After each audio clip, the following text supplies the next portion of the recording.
নিজের জমি চাষ করা পোলাও ধান থেকে যে চাল হয়েছে, আজ সেই চাউলের পোলাও রান্না করব, সাথে ডিম বোনা। আসসালামু আলাইকুম, আসিয়া কিচেনে সবাইকে স্বাগতম। পোলাও চালগুলো জেরে নিব, এখন একটা পট দিয়ে মেপে নিব।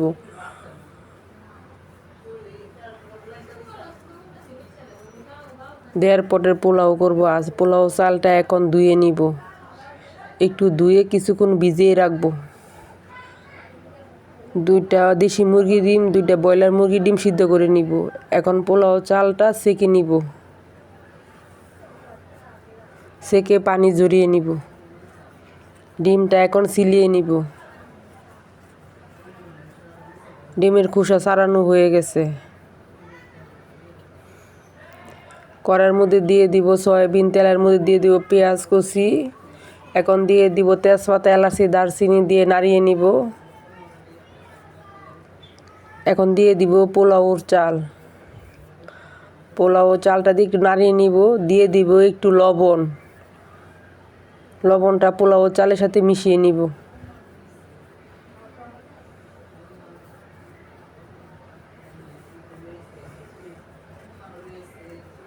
লবণ পোলাও চালের সাথে মিশানো হয়ে গেছে। এখন দিয়ে দিব পানি।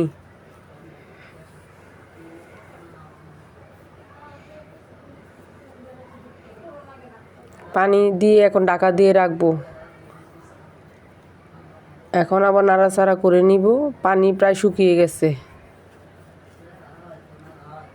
দিয়ে দিব 4টা কাঁচামরিচ।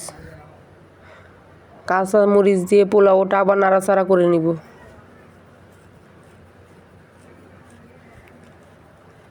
পোলাও চালটা হাফ সিদ্ধ হয়ে গেছে।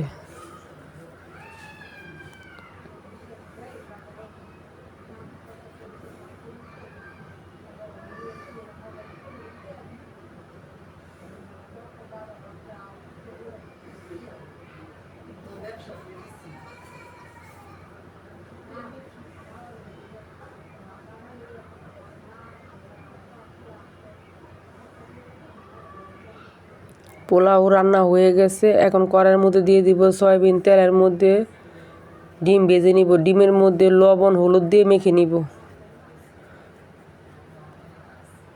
গরম তেলের মধ্যে ডিমটা দিয়ে দিব।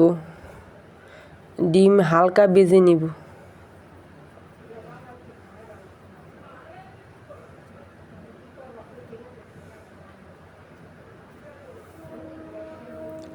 ডিম ভাজা হয়ে গেছে, ডিমটা নামিয়ে নিব।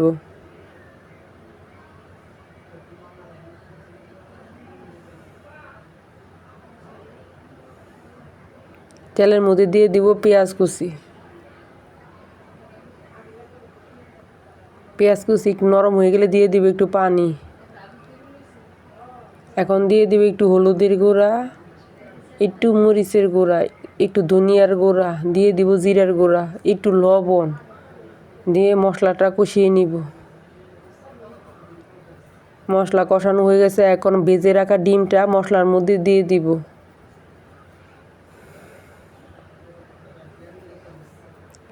ডিমটা দিয়ে একটু নাড়াচাড়া করে নিব।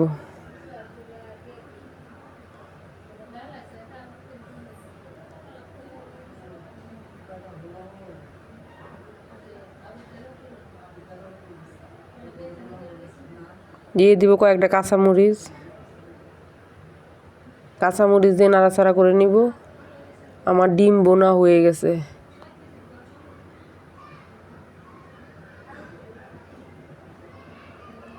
পোলাওটা আবার নাড়াচাড়া করে নিব। পোলাওটা কত সুন্দর হয়েছে। চাষ করা জমির ধান থেকে চাল, সেই চালের পোলাও করেছে আজ।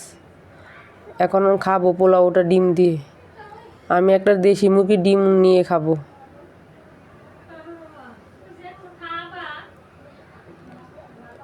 পোলাও স্বাদ হয়েছে, ডিম বোনারও অনেক স্বাদ হয়েছে।